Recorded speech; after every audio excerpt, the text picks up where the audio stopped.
శ్రీమాత్రే నమః. ఈరోజు వీడియోలో నాకు రీసెంట్‌గా ఒక వీడియో పంపించిండ్రు. ఆ వీడియో ఏందంటే, ఎవరో ఒక వీడియో ఈ వీడియోలో జరుగుతున్నది నిజంగా జరుగుతదా అని వాళ్ళు అడగడం అనేది జరిగిందనమాట. అయితే ఆ వీడియో ఏంటిదంటే, ఇప్పుడు నేను గూడంగా జూషిన ఆ వీడియో. ఈ సోషల్ మీడియాలో కొంచెం అది ఈ మధ్య ఎక్కువ జూస్తున్నారనమాట. ఒక ఆమె అమ్మవారి దగ్గర పువ్వు ఎయ్యండి, అమ్మ మేము మీకు పూజ చేస్తున్నాము, నువ్వు సంతోషపడితే మాకు పువ్వు ఎయ్యండి అని అడుగుతుంది కదా. అయితే ఆ వీడియో నేను ఎప్పుడో చూసిన అనమాట. చూసినా దానికి నేను కామెంట్ కూడా పెట్టిన, అంటే అమ్మవారు పువ్వే ఎందుకు వేస్తుంది, వేరేది ఏమన్నా వేయొచ్చు కదా అని కూడా నేను కామెంట్స్ పెట్టిన. దానికి అంతా బ్యాడ్ కామెంట్స్ పెట్టిండ్రులేండి, అది వదిలేద్దాం. ఎందుకంటే జనాలకు షోయింగ్ చేస్తే ఎక్కువ ఇష్టపడుతున్నారు అని నాకు అర్థమైపోయింది. ఎందుకంటే ఏదైనా నిజాయితీగా చెప్పినామనుకోండి, అది ఎవరు పట్టించుకోరు. కొంచెం షో చేసినామనుకోండి, షో చేసి కొంచెము హైలైట్ చేసినామనుకోండి, అది బాగా జనాలకు చూస్తారనమాట, వాళ్ళకి అట్లాగే నచ్చుతుంది అనమాట. అందుకే ఇప్పుడు కొత్తగా ట్రెండ్ ఏం చేస్తున్నారు అంటే, ఓహో జనాల బుద్ధి ఇదే అని అందరూ షోయింగ్ చేసి తర్వాత మోసం చేయడం అనేది జరుగుతుంది. సరే, అది వాళ్ళ కర్మ. ఎందుకంటే నమ్మేవాళ్ళు ఆ విధంగా ఉన్నారనుకోండి, నమ్మించే వాళ్ళు కూడా అదే నాటకం ఆడుతుంటారు, అంతే కదా. ఇప్పుడు మనకు శ్రీకృష్ణుడు కూడా చెప్పిన, ముళ్ళును ముళ్ళుతోటే తీయాలి అని ఒక సామెత ఉంది కదా. మోసపోయే వాళ్ళు ఉంటే మోసం చేసే వాళ్ళు కూడా పుట్టుకుంటూ వస్తుంటారు. కాబట్టి మనమే చాలా జాగ్రత్తగా ఉండాలి. ఎవరిని కాస్త ఆలోచించుకోవాలి. ప్రతి మనిషికి కూడా ఒకే తెలివి ఉంటుంది. సరే, మన పూర్వజన్మ కర్మ ఏ విధంగా ఉన్నా కానీ కనీసం ఆలోచన అనేది మనకు తెలుసు కదా. ఎందుకంటే మనిషి ఈ చెడును తొందరగా ఆకర్షిస్తారు. మంచి అనుకోండి, దాన్ని అంత తొందరగా ఆకర్షించారు. ఎందుకంటే ఇది మంచి వాళ్ళని తీసి పడేస్తుంటారు, చెడ్డ వాళ్ళను చెడు మనకు తొందరగా ఎక్కుతుంది. కాబట్టి మన యొక్క గ్రహస్థితి కానీ లేకపోతే మన పూర్వజన్మ కర్మ కానీ అది మనని చెడగొట్టాలి. ఎందుకంటే ఒక మంచి వచ్చే ముందు చెడు ఎక్కువగా తిరుగుతుందన్నమాట. మనం ఆ చెడును తప్పిదారి పట్టిస్తే మంచి అనేది మనకు జరుగుతుంది. కాబట్టి సరే, ఆ వీడియో గురించి కూడా నేను క్లియర్గా చెప్తాను. అయితే చాలామంది కామెంట్స్ పెడుతున్నారు, మేము 2 పండుగలు చేసినాము, ఒక పండుగ చేసినాము, పలానా మొక్కుకున్నాము, పండుగలు చేయలేదు, అమ్మవారు ఏమైనా కోపగిస్తుందా, అమ్మవారు ఏమైనా పనులకు అడ్డుపడుతుందా, ఇదొకటి అడుగుతున్నారు. మళ్ళీ మేము బోనాలు చేసినాము, మేము 2 బోనాలు చేసినాము, ఒక్క బోనం చేసినాము, 3వ బోనం చేయలేదు, ఇదేమన్నా అసలు బోనాలు అంటే ఏంటిదో ఎవ్వరికి అర్థం కాదు. బోనం అనేది ఒక అమ్మవారికి నైవేద్యం. అమ్మవారికి నైవేద్యం అనేది ఒక్కొక్కరు ఆషాఢ మాసంలో చేసేవాళ్ళు ఆషాఢము, శ్రావణ మాసంలో చేసేవాళ్ళు శ్రావణ మాసము, అట్లా చేసుకుంటూ పోతారు. ఎవరు ఎప్పుడు చేస్తారో అప్పుడు ఒక్కసారే చేస్తారు. అది సంవత్సరానికి ఒక్కసారి మాత్రమే అమ్మవారికి నైవేద్యం చేస్తారు. సంవత్సరం పూర్తిగా నెలకు వారం అట్లా ఎక్కడ జరగదు. మీరు సరే ఇప్పుడు ఈ సంవత్సరం చేసిండ్రు, వచ్చే సంవత్సరం చేయాలనుకున్నారు, ఇంట్లో ఏదో మహిళనో ఏదో ఉండింటుంది, చేయలేదు, చేయనంత మాత్రాన మీకు ఏదో అవుతుంది అనడం, అమ్మవారు ఏదో చేస్తుంది అనడం, ఇది చాలా కొంతమంది చేయకపోతే మంచిది కాదు, చేయనట్టున్నారు. అది మీ ఇష్టం. మీరు అప్పుడు చేయలేదు, అప్పుడు మహిళ ఉన్నది ఏదో ఉన్నది చేయలేదు, తర్వాత మీరు గుడికి వెళ్ళి మీరు మళ్ళా ఆషాఢమే రావాలి, శ్రావణమే రావాలి అనేది ఏముండదు. ఏదైనా ఒక వారం మీకు మల్లన్న తండ్రి బోనమో లేకపోతే ఎల్లమ్మదో లేకపోతే పోషమ్మదో మైసమ్మదో ఏదో ఒకటి ఆ మహిళ అయిపోయిన తర్వాత మీరు వెళ్ళి ఆ గుడికి వెళ్ళి గుడిలో అమ్మవారికి బోనం సమర్పించుకొని, అమ్మ నేను పలానప్పుడు సమర్పించుకోలేదు, ఇప్పుడు సమర్పిస్తున్నా, నువ్వు స్వీకరించంటే అమ్మవారు చాలా సంతోషంగా స్వీకరిస్తుంది. ఎందుకంటే నిజం చెప్తే చూడండి, బోనాల పండుగ డప్పుల శబ్దం లేకుండా ఏది లేకుండా ఇష్టం వచ్చినట్లు వాళ్ళు తీసుకొని పోతారు. ఆ బోనం అమ్మవారు ఎందుకంటే ఒక పండుగ అనేది వచ్చినప్పుడు ఆ పండుగకు కొన్ని డప్పుల శబ్దాలు ఉంటాయి, అవన్నిటితోటి అందరూ ఒకేసారి తీసుకెళ్తేనే అమ్మవారు నిండుగా ఆశగానే. ఇప్పుడు ఇష్టం వచ్చే కొంతమంది బండ్ల మీద తీసుకొని పోతుంటారు, ఇంకా వాళ్ళు ఇష్టం వచ్చినట్లు చేస్తున్నారు. సరే, వాళ్ళ కర్మ వాళ్ళు అనుభవించుకుంటారు తర్వాత. కానీ సరే, వదిలేద్దాం, అది వాళ్ళ ఇష్టం. ఎందుకంటే ఎవరికి ఎంత మంచిగా చెప్పినా ఎవ్వరు అర్థం చేసుకోరు, వాళ్ళు ఇష్టం వచ్చినట్లు చేసుకుంటున్నారు. కాబట్టి చేసుకొని అనుభవించాలి అని రాసి ఉన్నప్పుడు వాళ్ళకు మనం ఎవరని చెప్పినా వాళ్ళ చెవుకు ఎక్కదన్నమాట. కాబట్టి అది వాళ్ళకు వదిలేద్దాము. ఇట్లా అడుగుతున్నారు కదా, చేయకపోతే ఏమన్నా అవుతుంది, అమ్మవారు మీకు ఈ విధంగా పనులు ఆఫ్ చేస్తుంది, ఇవన్నీ అబద్ధాలు అసలుకు. అమ్మవారు ఎప్పుడు మన ఇంటి పనులు కానీ ఏ దేవుడైనా సరే నువ్వు పలానది చేస్తా అని నువ్వు మొక్కుకొని నువ్వు ఆ మొక్కు తీర్చకపోతే వాళ్ళు అడ్డుపడతారు. కానీ నువ్వు మొక్కుబడి లేదనుకోండి, అది మన ఇష్టం. మనం ఇష్టం ఉంటే చేయొచ్చు, లేకపోతే లేదు. నువ్వు ఎందుకు చేయలేదు అని ఏ దేవుడు కూడా మనని ప్రశ్నించాడు.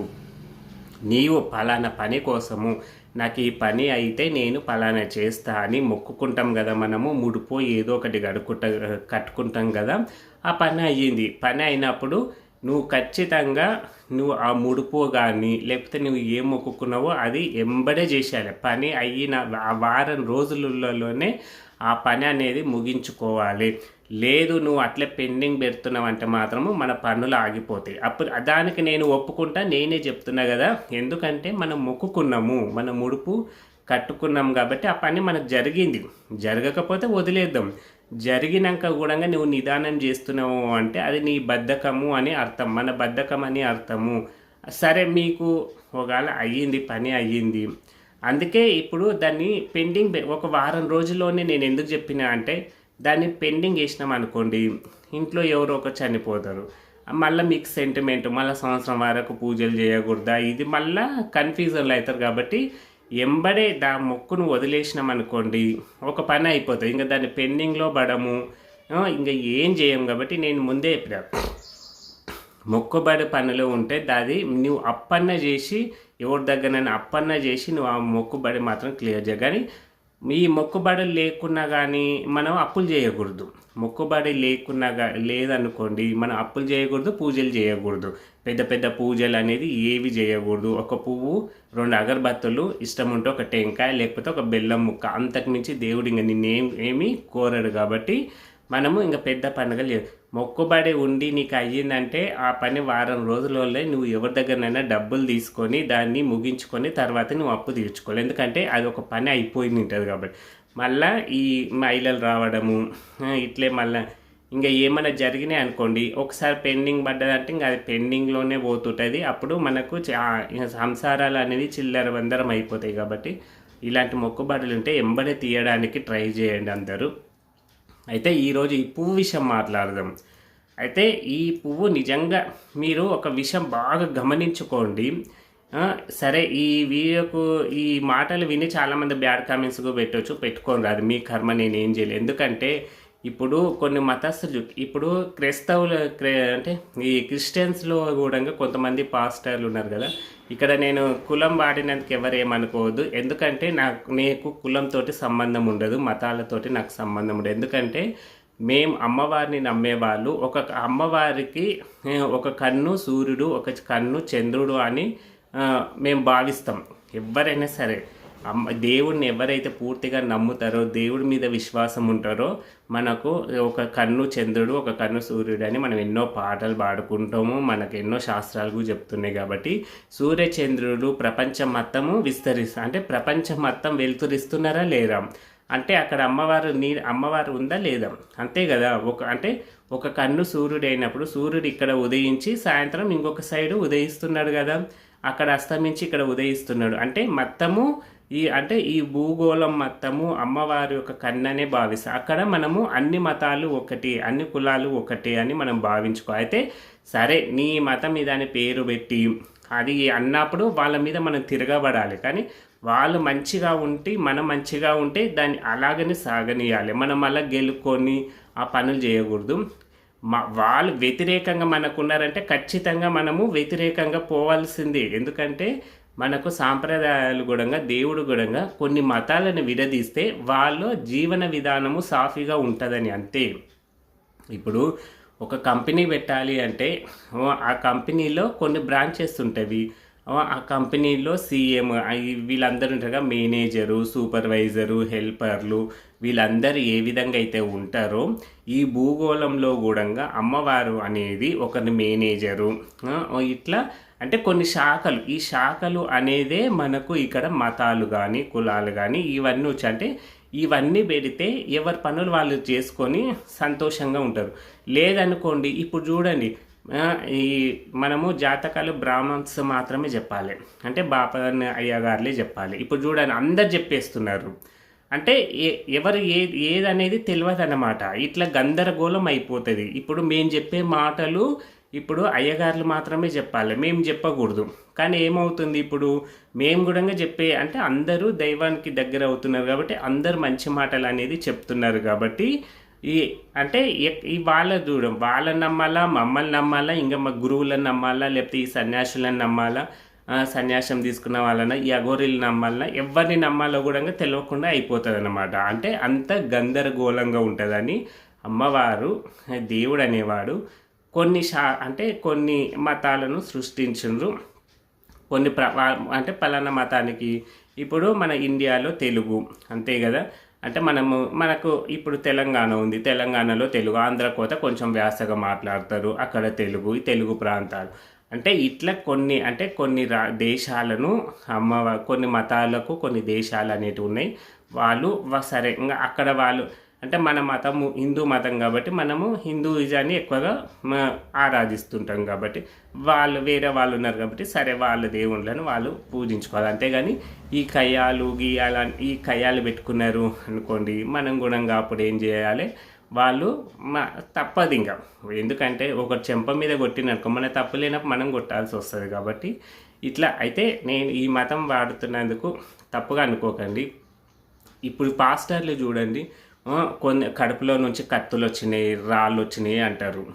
అంటే వాళ్ళు నిజంగా కడుపులో నుంచి కత్తులు, రాళ్ళు, చనిపోయిన వాళ్ళు బతకడము ఇవన్నీ జరగవు కదా.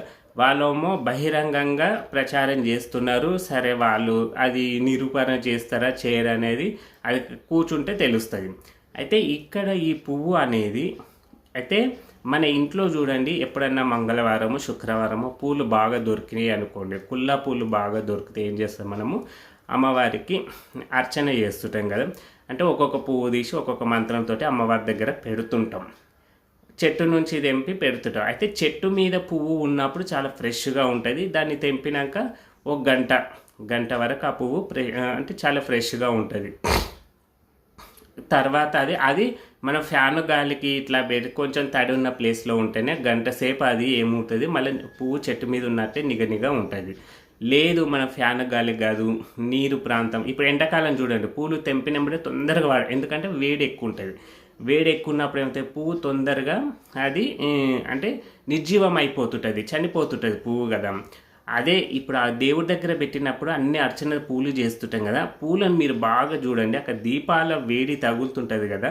మనం దీపాలు ఎక్కువ పెడతాం కదా, దీపాలు ఎక్కువ పెట్టినప్పుడు ఆ వేడి మొత్తం ప్రసరిస్తుంటుంది కదా, మొత్తము ప్రసరించినప్పుడు ఏమవుతుంది, ఆ పూలులో ఉన్న జీర్ణశక్తి అనేది తగ్గుతుంటుంది. అలా తగ్గినప్పుడు ఆ పూలు చూడండి పడడం కూడా ఈ మల్లెపూలు పడడము, లేకపోతే ఇంకొక సన్న కాడలున్న పూలు పడవు, కేవలం చామంతి పూలు పడుతుంటాయి. మీరు బాగా ఇలాంటి వీడియోలు బాగా గమనించండి. మీరు ఈ గులాబీ పూలు పడుతుంటాయి, అవి కూడా ఆ పూలుల మధ్యలో పెడతారు. అలా పెట్టకుండా ఇట్లా టేబుల్ ఉంటుంది కదా, లేదు ఆ టేబుల్కు దానిలో పెట్టమనండి, కొనాకులో పెట్టమని నిలబెట్టమండి, చూడండి ఎంతసేపు కొన్నా కూర్చోండి. మీరు పువ్వు పడమని చెప్పండి. లేదు అమ్మవారి చెయ్యి ఉంటుంది కదా, చేతిలో పువ్వు పెట్టండి. పెట్టిన తర్వాత అమ్మ నువ్వు సంతోషించినవు కదమ్మ పువ్వు పడేయి అని చెప్పండి. పడదు, ఎందుకంటే దానికి చెయ్యి అమ్మవారి చెయ్యి అనేది సపోర్టింగ్గా ఉంది. ఆ పువ్వు నిర్జీవమైన అక్కడే నిర్జీవం అయిపోతుంటుంది, అక్కడే ఎండిపోతుంటుంది, నువ్వు ఎన్ని రోజులు పెట్టిన కానీ పడదు. అయితే వీళ్ళు ఏం చేస్తున్నారు అంటే ఆ చిన్న చిన్న పూలు వేస్తున్నారు కదా, మల్లెపూలు అవన్నీ వేస్తున్నారు కదా, ఆ పూలుల్లో ఈ కాడలు ఉంటాయి కదా, చామంతి పూలకు గులాబీలకు ఆ కాడతోటి ఇట్లా పెడుతున్నారు. అట్లా పెట్టి అమ్మ ఇంకా వీళ్ళు కరెక్ట్ చూడండి, కరెక్ట్ అర్ధగంట 10 నిమిషాలు అక్కడ కూర్చుంటే తెలుస్తుంది మనకు. మనం వీడియోలో కాబట్టి కట్ చేస్తుంటారు కాబట్టి మనం ఏదో పడ్డదే అనుకుంటాం, కానీ వాళ్ళు ఎంతసేపు నుంచి వేడుకుంటున్నారో మనకు తెలియదు కదా. మనం కేవలము ఒక వీడియో మాత్రమే తీస్తుంటాము. వాళ్ళు వీడియో లెంత్ ఎక్కువైతుందని ఏం చేస్తారు, కట్ చేసి మనకు చిన్నగా అప్పుడే వేడుకోగానే అమ్మవారి పువ్వు ఇచ్చింది అని మనం అనుకుంటాం, కానీ వాళ్ళు ఎంతసేపు అడుగుతున్నారో ఎంతసేపు అక్కడ కూర్చున్నారో అది తెలియదు కదా మనకు. అంటే ఆ పువ్వులు ఏం చేస్తుంటాయి, ఆ దీపాల వేడిక అనేది వాటిలోని శక్తి అనేది క్షీణించిపోతుంది, తొందరగా వేడిక అనేది నిర్జీవం అయిపోతుంటుంది.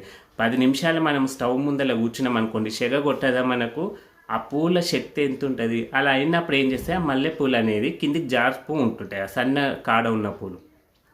అప్పుడు ఈ పువ్వు బరుగు, ఈ గులాబీ పువ్వు బరుగు వెయిట్ ఎక్కువగా ఉంటుంది చూడండి. ఆ వెయిట్ ఎక్కువ ఉండడం వల్ల ఆ పువ్వు దబ్బున కింద పడిపోతుంది. అలా కింద పడిపోయినప్పుడు అయిపోయి అమ్మవారు సంతోషించింది, అమ్మవారు పువ్వు వేసింది. అమ్మవారు మెడలో బంగారు ఉన్నాయి, లేకపోతే మెడలో దండ ఉంది, ఇవన్నీ వేయొచ్చు కదా, ఏదో ఒకటి అంటే ఏదో ఒకటి బలమైనది వేయొచ్చు కదా. ఇవన్నీ ఎందుకు నాకు అంటే నేను వీటన్నిటిని నమ్మను. అమ్మవారు సంతోషించిందా ఏదా అది మనకు నిజంగా చూపదు. కేవలము అమ్మవారి యొక్క అంటే అనుభూతిని మనం పొందుతున్నాము అంతేగాని సాక్షాత్తు అమ్మవారు ఇలా చూపించారు. సరే, వాళ్ళని నేను ఒకటి ప్రశ్నించాలనుకున్నాను. నాకు అక్కడగా ఇక్కడ కాదు, అమ్మవారి చేతిలో పువ్వు పెట్టండి. అమ్మవారి చేతిలో పువ్వు పెట్టి, అమ్మ నువ్వు సంతోషించినవు కదమ్మ, మీ చేతిలో ఉన్న పువ్వు వదిలేయమని చెప్పండి. నేను ఖచ్చితంగా అమ్మవారు పువ్వు వేస్తుందని నమ్ముతాను. అంతవరకు నేను నమ్మను. ఇది అసాధ్యమైనది. ఎందుకంటే అక్కడ కొంచెం వాతావరణం చేంజ్గా ఉంది కాబట్టి ఆ కొనాకులో ఉన్న పూలే పడుతున్నాయి. మళ్ళీ అమ్మవారి దగ్గర ఇక్కడ పెట్టిన పూలు, లేకపోతే ఇక్కడ పెట్టిన పూలు ఎక్కడ పడవు. కేవలము అమ్మవారు కూర్చుంటుంది కదా, కూర్చున్న విగ్రహాలు పెడతాం కదా, ఆ విగ్రహాల్లో వీళ్ళు అర్చన చేసిన పూలు వేస్తారు కదా, అక్కడ పాదాల దగ్గరదో ఎక్కడదో ఒకటి మాత్రమే కింద పడిపోతుంది. ఇంకా అయిపోయింగా అంత బ్యాచ్ మొదలైంది. అంటే సరే పోనీ అమ్మవారికి ఆరతి ఇచ్చి ఏదో అమ్మవారి పేరు మీద బతుకుతున్నారు, బతకండి. కానీ ఇలాంటివి చేసినాం అనుకోండి, ఇప్పుడు ఈ క్రిస్టియన్స్ ఏ విధంగా అంటున్నారో మన హిందూ ధర్మాన్ని మనమే కించపరుచుకున్నట్లు అవుతుంటుంది. కాబట్టి ఇలాంటివి మనము బహిరంగ సరే నువ్వు ఒక్కదాని ఉన్నప్పుడు నువ్వు అమ్మవారి నీకు పువ్వు వేస్తుందో ఇంకా ఏమన్నా వేస్తుందో చెప్పలేము. అమ్మ దయ ఉంటే ఏమన్నా వేయొచ్చు కదా. అందుకే మనకు శివాజీ ఉన్నాడు కదా, శివాజీకి సాక్షాత్తు అమ్మవారే ఖడ్గం ఇచ్చిందని మనం ఉంది కదా, మనకు చెప్పలేము. ఆయన 10 మందిని జంటగా తీసుకుపోయినా ఆయన ఒక్కడే పోయి అమ్మవారిని ఎంత వేడుకున్నాడో మనకు తెలియదు. అమ్మవారు ఎంత ప్రసన్నమయ్యి అతనికి ఖడ్గం ఇచ్చింది. మనం కూడా ఒంటరిగా దేవుణ్ణి వేడుకోవాలి, అంతేగాని ఇలా 10 మంది ముందల దేవుళ్ళని పెట్టి పువ్వేయి ఈ పువ్వులు కాదు నాకు ఇంకా వేరేది ఏమన్నా ఏమని చెప్పండి. ఇది కూడా బ్యాచ్ తయారవుతుంది. అంటే మా దగ్గర ఇది పడుతుంది అది పడుతుంది అని. మళ్ళీ వీళ్ళు పోని సరే వీళ్ళన్నా ఏదైనా అంటే దైవానికి ఉంటారా, పెదాలకి ఇంతింత లిప్టిక్ పెడుతుంటారు, ఒక్కొక్కరు ఒక్కొక్క షోయింగ్. అంటే నేను మిమ్మల్ని కించపరచడం లేదు, నిజంగా ఇప్పుడు దేవుని కోరుకున్న వాళ్ళు ఇవన్నిటిని వదిలేస్తారు. ఎందుకంటే ఎప్పుడైతే దైవశక్తి మనలోనికి అంటే మనం దేవుణ్ణి ఎప్పుడైతే నమ్ముతున్నామో, దేవుడు ఆజ్ఞ ఎప్పుడైతే మనకు వస్తుందో, కొన్ని అమ్మవారు మనకు అమ్మవారు అనే కాదు, ఏ దేవుడైనా సరే ఫస్ట్ మనల్ని ఈ ఆశ నుంచి అంటే మనం ఈ కోరికల నుంచి ముందు బయట పడేలా చేస్తాడు. మన కోరికలు లేవు అంటే నాకు నగలు వేసుకోవాలని ఉండదు, లిప్స్టిక్లు పెట్టుకోవాలని ఉండదు, ఇంకా ఏమైనా మంచి మంచి బట్టలు వేసుకోవాలని కూడా ఉండదు. ఎందుకంటే వాళ్ళు రోజు రోజుకు వాళ్ళ లోపల శక్తి అంటే దైవశక్తి పెరగడం వల్ల ఏమవుతుందంటే వాళ్ళు ఎక్కువగా ధ్యానానికి ఈ అఘోరీలు వీళ్ళంతా అంతే కదా. ఇప్పుడు అఘోరీలు చూడండి, వాళ్ళ లోపల దైవశక్తి పెరిగే కొద్దీ ఏం చేస్తారు, వాళ్ళు ఇంట్లో నుంచి వెళ్ళిపోతారు. మనమైనా అంతే చూడండి, ఈ కాళీమాత వచ్చే వాళ్ళని చూడండి. కాళీమాత ఎప్పుడైతే వాళ్ళ శరీరంలోకి ఎంటర్ అవుతుందో వాళ్ళ సంసార జీవితంలో ఉన్నా కానీ వాళ్ళని తీసుకెళ్తుంది బయటికి. సంసారాన్ని మొత్తాన్ని వదిలేసి వాళ్ళను ఎక్కడనో బయటికి తీసుకెళ్ళి వాళ్ళను కాళీమాత తంత్ర పూజలు నేర్పించేటట్ల అమ్మవారే చేసుకుంటుంది. అలాగే ఈ శివశక్తులలో కూడా చూడండి, కొంతమంది ఎక్కువగా ఈ జడలు ఎందుకు గడతాయి అంటే, మనము ఇప్పుడు జడలు తొందరగా ఎవరికి గడతాయి అంటే దేవుడు వచ్చినా కానీ వాళ్ళు కొన్నిటికి వదులుకోలేనప్పుడు తొందరగా జడలు కట్టేస్తాయి వాళ్ళకు. కొంతమంది ఋషులకు ఉంటారు, కొంతమంది సన్యాసులు ఉంటారు మన దగ్గర. వాళ్ళకి ఎందుకు జడలు కట్టవు అంటే వాళ్ళు ఎప్పుడు దైవానికి సంబంధించి ఉంటారు కాబట్టి మనము జడలు కట్టుతున్నవి అంటే కొన్ని కట్ల వల్ల అమ్మవారు బయటికి రాక కూడా జడల రూపంలో చూస్తుంది. ఇట్లా కొన్నిటి వల్ల కూడా ఈ జడలు కడతారు. కానీ కొంతమంది ఇవి వదిలేసుకోకుండా ఉంటే కూడా లోపల జడలు కట్టి వాళ్ళకి లోపల పుండ్లు కావడము ఇవన్నీ పిచ్చి పిచ్చి చేస్తుంటుంది అమ్మవారు కాబట్టి, ఈ దేవుడు కాబట్టి మీరు ఇలాంటి వాటికి నమ్మకూడదు. అయితే అక్కడ ఇంకొక విచిత్రం కూడా ఉంది. ఆమె పూజ చేసిన ఆమె పోవడము, వేరే వాళ్ళు వచ్చి ఆమెకు ఆరతి ఇవ్వడం, అమ్మవారికి ఆరతి ఇచ్చేది వదిలిపెట్టి అంటే ఆమెకు హారతి ఇవ్వడము ఈ అంతా అంటే మనం అక్కడ పూజకు వెళ్ళినామా లేకపోతే నేను ఒక్క విషయం అయితే ఇక క్లియర్గా చెప్తా చూడండి. ఏ పీఠాధిపతి అయినా లేకపోతే గురువు అయినా ఎవరైనా సరే ఫస్ట్ మనము దైవాన్ని సరే గురువు అంటే గురువుకు పూజించాలి, దేవుడికి పూజించాలి. మనము గురువు తర్వాతనే దైవం అన్నారు కాబట్టి మనము కానీ వాళ్ళకు హారతులు ఇవ్వడము, వాళ్ళకు సేవ చేయడము, చేసేటంతనే చేయాలి సేవ కూడా. గురువులు కూడా ఈ మధ్య ఇంటి పనులు చేయించుకోవడము, ఇంకా వాళ్ళ చుట్టూ తిప్పించుకోవడం, ఇట్లా ఏ గురువు కూడా సరిగా లేదు. అంటే డబ్బులు ఊకే డబ్బులు అడగడము ఇవన్నీ జరుగుతూ ఉన్నాయి కాబట్టి ఇలాంటి గురువులను వదిలేసి దేవుని మీద భారం వేయడము చాలా మంచిది. కొంతమంది గురువులు ఉంటారు, వాళ్ళు అంటే వాళ్ళ పని కూడా వాళ్ళే చేసుకుంటారు. శిశువులకు అంటే ఏ పని చెప్పారన్నమాట.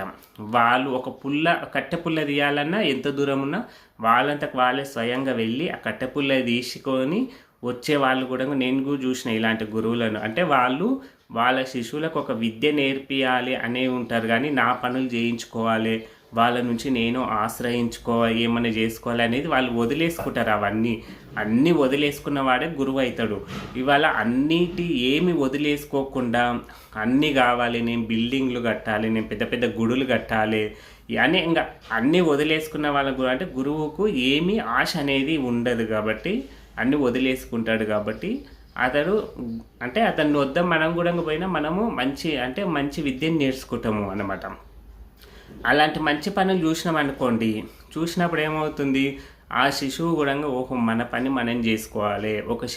ఒక శిశువుని దగ్గర మనము ఏమీ పని చేయించుకోకూడదని తెలిసిపోతుంది. అలాంటి గురువులు ఎవరైనా ఉంటే వాళ్ళ దగ్గరికి చేరండి, మీకు మంచి విద్యలు కానీ ఏవైనా అంతేగాని వాళ్ళ ఇంటి పనులు చేయించుకోవడము లేకపోతే వాళ్ళ పనులు చేయించుకోవడము, వాళ్ళకి అవసరం ఉన్నప్పుడు మిమ్మల్ని డబ్బులు అడగడము, ఇలాంటి గురువులు ఉంటే వాళ్ళని వదిలేసి దేవుని నమ్ముకోండి, మీకు అంత మంచి చేస్తాడు. అయితే ఈ చెప్పిన కదా, ఈ పువ్వులు పడేవి ఇలాంటి వాటిని అస్సలు నమ్మకూడదు. మీరు తిట్టుకోండి, నాకు మంచిదే. మీరు ఎంత తిట్టుకుంటే దేవుడు నన్ను అంత పైకి తీసుకెళ్తాడు. ఎందుకంటే నేను చెప్పింది అబద్ధం కాదు కాబట్టి మీరు తిట్టుకున్నా పర్వాలేదు, బ్యాడ్ కామెంట్స్ పెట్టినా పర్వాలేదు. ఎందుకంటే నేను మంచి చెప్పినప్పుడు నాకు వచ్చిన బ్యాడ్ కామెంట్సే నాకు మంచివి అనుకుంటా. నేను చెడు చెప్తే మీరు బ్యాడ్ కామెంట్స్ పెడితే అవి నేను భావిస్తాం, వాటికి నేను శిక్ష అర్హుని. ఎందుకంటే నేను తప్పు చెప్పినా కాబట్టి మీరు తిట్టినా బ్యాడ్ కామెంట్స్ పెట్టినా దానికి శిక్ష పడాలి. కాబట్టి నేను ఒక విషయాన్ని మంచి చెప్పినప్పుడు దానికి మీకు నచ్చకపోతే మీరు బ్యాడ్ కామెంట్స్ పెట్టినా, మీరు ఎవరైనా తిట్టుకున్నా అది నాకు తగలదు, అది ఆ అమ్మవారికే పోతుంది, నేను వదిలేసుకున్నాను. ఎందుకంటే ఇది చాలా మోసపూరితం కాబట్టి నాకు తెలుసు. ఇలాంటి పువ్వులు పడడము అవన్నీ ఎక్కడ జరగవన్నమాట. కాబట్టి మీరు చాలా జాగ్రత్తగా ఉండి ఇలాంటి వాళ్ళను నమ్మి వాళ్ళని ఆశ్రయించి మీకు ఏమీ రాక ఎన్నిసార్లు తిరిగినా దండగే కదా. ఆమె ఆ పువ్వు పడేసినప్పుడు అక్కడ ఎంతోమంది వచ్చి నింటారు కదా, అమ్మ పలానా ఆమెకు పలానా కష్టం ఉంది, ఈ కష్టం కోసము ఆమె నీ దగ్గరకు వచ్చిందమ్మా, నువ్వు వాళ్ళకి మంచి చేస్తావా చెడు చేస్తావా అమ్మ, నువ్వు పువ్వు పడేసి వాళ్ళకి చెప్పమ్మా అంటే అప్పుడు తెలుస్తుంది అసలైన నాటకము. ఎందుకంటే పువ్వు పడ్డదనుకోండి ఆమెకు కష్టం తీరాలి, ఆమెకు సంవత్సరమైన కష్టం తీరలేదంటే అది మోసం అని తెలిసిపోతుంది. ఉట్టిగా అమ్మవారిని వేడుకోవడం కష్టం అవి, ఎందుకంటే అక్కడ వాతావరణాలు చేంజ్గా ఉంటాయి కాబట్టి చాలా జాగ్రత్తగా ఉండండి అందరూ. ఎందుకంటే అందరిని నమ్మి మోసపోయే కంటే దేవుడు నమ్మి మనము మోసపోవడం చాలా మంచిది. ఎందుకంటే దేవుడు ఎప్పుడూ మోసం చేయడు. సరే మన కర్మ వల్ల ఇవాళ మనకు మంచి జరగకపోవచ్చు, కానీ అదే అదృష్టాన్ని మన పిల్లలకు చూపిస్తాడు. మనం ఇంత కష్టపడేది దొంగతనాలు చేసినా ఏ పనులు చేసినా మన పిల్లల కోసమే కదా. అదేదో మనం ఇవాళ మంచి చేసి ఏదో కర్మ ఏదో మనమే అనుభవించుకొని పోయినాం అనుకోండి, మన పిల్లల భవిష్యత్తు అనే దేవుడు వాళ్ళకు మంచి చేస్తాడు. కాబట్టి ఇలాంటివన్నీ పిచ్చి వాటిని నమ్మకండి. ఎందుకంటే ఇప్పుడు ఉట్టిగా నమ్మినామనుకోండి, నమ్మినాక మనకి ఏం చేయాలనిపిస్తుంది అంటే ఎంత ఖర్చు అయినా సరే అంటే డబ్బు వరకు పోతున్నాం మనము.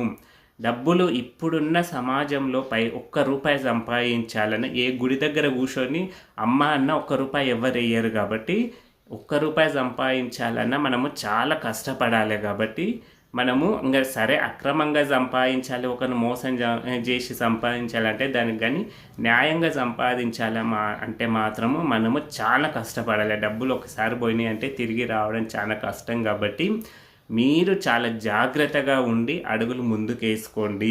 ఒకరిని నమ్మేటప్పుడు అన్నీ ఆలోచించుకోండి. అసలు ఏం జరుగుతుంది, ఇది ఎంతవరకు నిజము, వాళ్ళు నిజంగానే దేవుడు ఇలా చేస్తాడా, ఇలా చేస్తే మనం కూడా ఏదో ఒక రోజు దేవుని మనస్ఫూర్తిగా మొక్కి నింటాం కదా, మొక్కి మళ్ళీ నా మొక్కు ఎందుకు దేవుడు ఎందుకు వినలేదు అనే క్వశ్చన్ మనకు రావాలి కదా. ఎందుకంటే గుడికి పోయినప్పుడైనా మనం మనస్ఫూర్తిగా మొక్కుతాం కదా, లేకపోతే ఉట్టే బొమ్మని మొక్కొస్తామా, దేవుడు ఉన్నాడని గుడికి పోతాం, మళ్ళీ ఎందుకు ఆయన స్వీకరించలేదా మన మొక్కును, ఎందుకు మళ్ళీ మన కోరిక ఎందుకు తీరలేదు. కాబట్టి అందరము ఆ దేవుని నమ్ముదాము. ఇలాంటి మోసాలు చేసే వాళ్ళను, ఇట్లాంటి షోయింగ్లు చేసే వాళ్ళను, వీళ్ళన్నిటికంటే మనకు దైవభక్తి చాలా మంచిది. దేవుని నమ్మితే చాలు. వీళ్ళ పాదాలు పట్టుకునే కంటే దేవుని పాదాలు పట్టుకోవడం చాలా మంచిది అని నా భావన. మీరు కూడా అది మీ ఇష్టం. మీరు దేవుని కాళ్ళు పట్టుకుంటారా, లేకపోతే ఈ షోయింగ్లు చేసే వాళ్ళ దగ్గరకు పోయి పూలు పడేయడము, ఇంకా చేతులలో ఆరతి కర్పూరం బిళ్ళలు వెలిగించడము, ఇవన్నిటిని మనం పోల్చుకున్నాం అనుకోండి. వీటిని పోల్చుకుంటే ఇప్పుడు సర్కస్ చేసే వాళ్ళు ఉంటారు కదా, సర్కస్ చేసేవాళ్ళు వాళ్ళు ఎన్నో చేస్తుంటారు తెలుసా.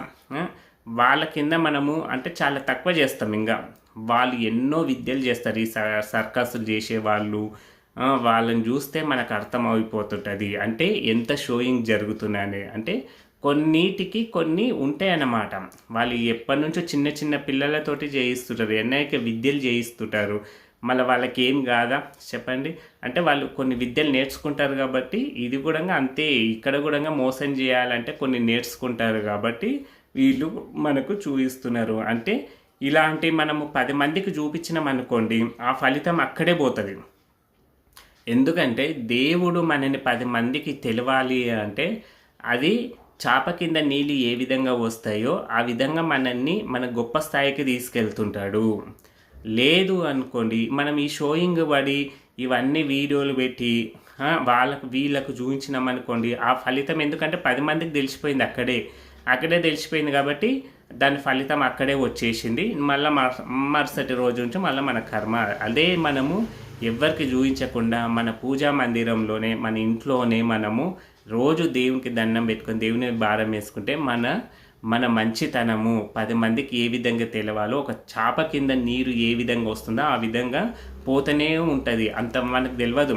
అంటే దేవుడు నాకు ఏం చేస్తలేడు, నేను ఇన్ని చేసినా నాకు ఫలితం లేదని మనం బాధపడుతున్నాం. కానీ మనకు పోయేది పోతూనే ఉంటాయి. ఎందుకంటే చాప కింద నీరు ఒకేసారి పోదు, చాప మొత్తం నానుకుంటూ పోతుంటుంది.